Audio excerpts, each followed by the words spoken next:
کسی جنگل میں ایک چڑیا رہتی تھی۔ اس نے اپنا گھونسلہ ایک درخت کی گھنی شاخوں کے درمیان بنایا ہوا تھا۔ اس کے ساتھ اس کے 2 بچے اور ایک بوڑھی ماں بھی رہا کرتی تھی۔ اس نے رات دن ایک کر کے اپنے بچوں کی پرورش کی تھی۔ ننھی چڑیا دور دور سے اپنے بچوں کے لیے کھانے کی چیزیں لایا کرتی تھی۔ چڑیا کو اپنے بچوں سے بہت محبت تھی۔ وہ دن کے وقت اپنے بچوں کو گھر سے باہر نکلنے نہیں دیتی تھی اور رات کو اپنے پروں میں چھپا کر سویا کرتی تھی۔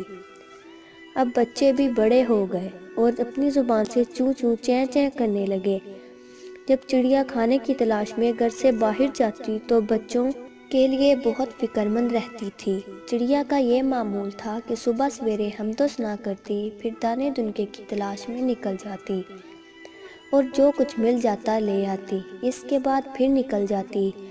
ایک دن چڑیا صبح کو گھر سے نکلی اور رات تک واپس نہیں لوٹی۔ گھر میں سب پریشان ہونے لگے۔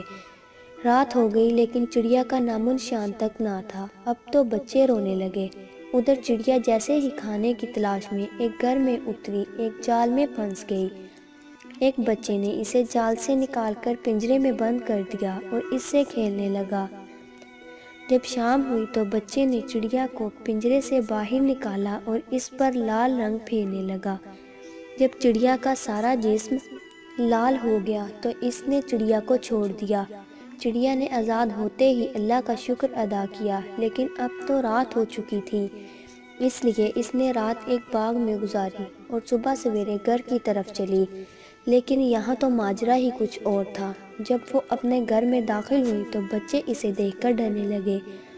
چڑیا نے لاکھ سمجھانا چاہا کہ میں تمہاری ہی بیٹی ہوں، لیکن کسی نے ایک بھی نہ سنی اور پڑوس سے آئی ایک چڑیا نے دھکے دے کر باہر نکال دیا۔ چڑیا زور زور سے رونے لگی۔ چڑیا نہیں چاہتی تھی کہ اس کے بچے بھوک سے مر جائیں، اس لیے وہ بچوں کے ڈرنے کے باوجود روزانہ ان کے لیے دانہ دنکا لا کر گھر میں رکھ جاتی تھی۔ ایک دن جب وہ جنگل کی طرف دانے کی تلاش میں جا رہی تھی تو اس کی ملاقات ایک پری سے ہوئی۔ چڑیا کو دیکھ کر پری نے کہا، بہن چڑیا، تم بہت پریشان اور دکھی نظر آ رہی ہو۔ چڑیا نے سارا ماجرا کے ہسنایا۔ قصہ سن کر پری نے کہا، صبح کو اٹھ کر سورج سے اپنا حال بیان کرنا، وہ ضرور تمہاری مدد کرے گا۔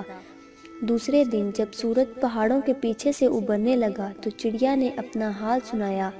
چڑیا کا حال سن کر سورج کو بھی بہت دکھ آیا۔ پھر اس نے چڑیا سے کہا، کل آسمان پر بادل چھائیں گے اور بارش بھی ہوگی۔ بارش کے بعد ایک خوبصورت قوس قزح آسمان پر نمودار ہوگی۔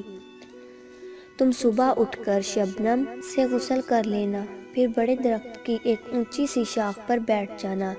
جب میری پہلی کرن نکلے گی تو اس کی روشنی تمہارے جسم پر بھی پڑے گی۔ پھر جب قوس قزح کے رنگ غائب ہوں گے تو اس کے ساتھ تمہارا رنگ بھی غائب ہو جائے گا۔ دوسرے دن چڑیا نے ایسا ہی کیا۔ سب سے پہلے شبنم سے غسل کیا، پھر ایک بڑے درخت کی ایک اونچی شاخ پر جا بیٹھی۔ تھوڑی دیر بعد آسمان پر بادل چھا گئے اور بارش ہونے لگی۔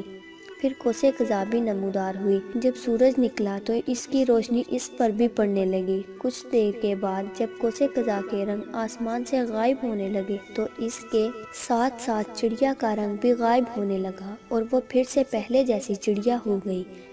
یہ دیکھ کر وہ بہت خوش ہوئی اور ایک دم سے اپنے گھر کی طرف اڑی۔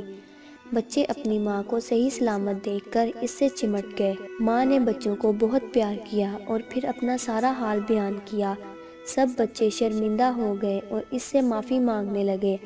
چڑیا نے سب کو معاف کر دیا اور پھر وہ پہلے کی طرح ہنسی خوشی رہنے لگے۔